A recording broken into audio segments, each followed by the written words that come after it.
안녕하세요. 오늘은 11월 24일 목요일 성 안드레아 동락 사제와 동료 순교자들 기념일입니다. 성 안드레아 동락 신부는 1785년 베트남의 가난한 집에서 태어났습니다. 사제가 된 뒤에는 베트남 여러 지역에서 열정적으로 사목 활동을 펼쳤습니다. 베트남 교회의 박해 시기에 교회의 주요 인물이었던 안드레아 동락 신부는 관원들의 끈질긴 추적으로 체포되어 1839년 참수향으로 순교하였습니다. 1988년 성 요한 바오로 2세 교황이 그를 비롯한 베트남의 순교자들을 시성하였습니다. 오늘 제1 독서는 요한 묵시록의 말씀입니다. 나 요한은 큰 권한을 가진 다른 천사가 하늘에서 내려오는 것을 보았는데 그의 광채로 땅이 환해졌습니다. 그가 힘찬 소리로 외쳤습니다. 무너졌다, 무너졌다. 바빌론이 마귀들의 거처가 되고 온갖 더러운 영들이 속을, 온갖 더러운 새들의 속을, 더럽고 미움받는 온갖 짐승들이 소굴이 되고 말았다. 또 큰 능력을 지닌 한 천사가 맷돌처럼 큰 돌을 들어 바다에 던지며 말하였다. 큰 도성 바빌론이 이처럼 세차게 던져질 터이니 다시는 그 모습을 찾아볼 수 없을 것이다. 수금 타는 이들과 노래 부르는 이들, 피리 부는 이들과 나팔 부는 이들의 소리가 다시는 네 안에서 들리지 않고 어떠한 기술을 가진 장인도 다시는 네 안에서 찾아볼 수 없으며 맷돌 소리도 다시는 네 안에서 들리지 않을 것이다. 등불의 빛도 다시는 네 안에서 비치지 않고 신랑과 신부의 목소리도 다시는 네 안에서 들리지 않을 것이다. 너의 상인들이 땅이 세력가였기 때문이며 모든 민족들이 너의 마술에 속아 넘어갔기 때문이다. 그 뒤에 나는 하늘에 있는 많은 무리가 내는 큰 목소리 같은 것을 들었습니다. 할렐루야. 구원과 영광과 권능은 우리 하느님의 것. 과연 그분의 심판은 참되고 의로우시다.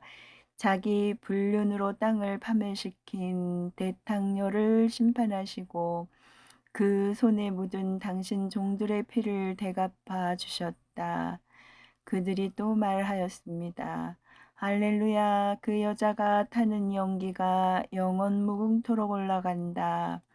또 그 천사가 나에게 말하였습니다. 어린 양의 혼인 잔치에 초대받은 이들은 행복하다고 기록하여라. 주님의 말씀입니다.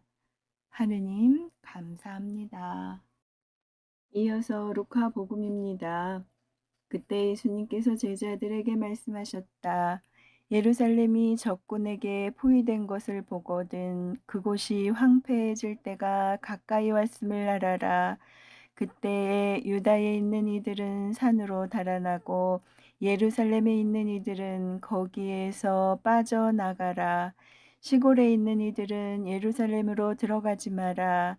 그때가 바로 성경에 기록된 모든 말씀이 이루어지는 징벌의 날이기 때문이다. 불행하여라. 그 무렵에 임신한 여자들과 젖먹이가 딸린 여자들, 이 땅에 큰 재난이 이 백성에게 진노가 닥칠 것이기 때문이다.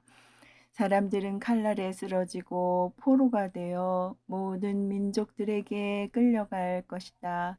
그리고 예루살렘은 다른 민족들의 시대가 다 찰 때까지 그들에게 짓밟힐 것이다.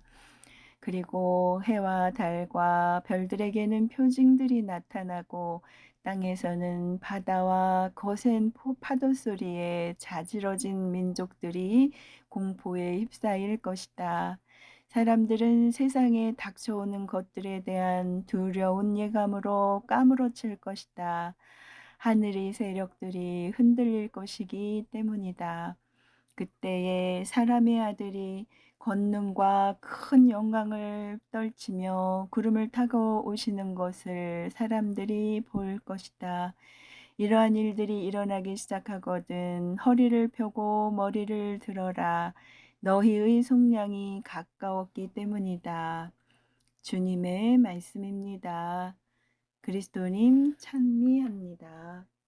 이어서 오늘의 묵상입니다. 루카 복음서에서 예루살렘 멸망 예고는 세 차례 등장하는데 오늘 복음은 그 가운데 두 번째 예고입니다. 마테오 복음과 마르코 복음의 병행 구절에서는 묵시 문학적 문체를 사용하며 종말의 대환란을 집중적으로 묘사합니다.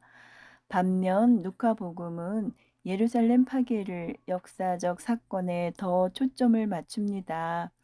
루카 복음사가의 신학에 따르면 이는 메시아 임금 사람의 아들이신 예수님의 최종 심판의 예고라고 볼 수 있습니다.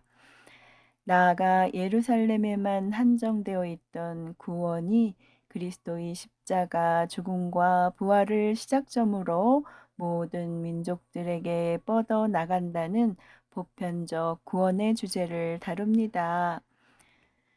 사람들은 칼날에 쓰러지고 포로가 되어 모든 민족들에게 끌려갈 것이다. 그리고 예루살렘은 다른 민족들의 시대가 다 찰 때까지 그들에게 짓밟힐 것이다.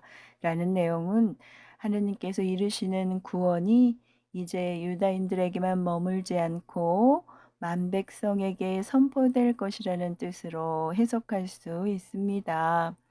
이어서 복음은 그리스도의 영광스러운 재림에 집중합니다. 그때의 사람의 아들이 권능과 큰 영광을 떨치며 구름을 타고 오는 것을 사람들이 볼 것이다. 여기서 사람의 아들이 구름을 타고 오는 것은 다니엘서 7장 13절에 기록된 내용입니다. 이는 종말론적 메시아에 대한 구약의 예언이 예수 그리스도 안에서 완성되었다는 해석입니다. 우리는 보편적 구원을 통하여 하느님의 자녀이며 그리스도인이 되었습니다. 이처럼 복음은 널리 선포되고 모든 이에게 전해져야 합니다. 우리 생각과 말과 행동이 복음화의 탁월한 도구가 되기를 희망해 봅니다.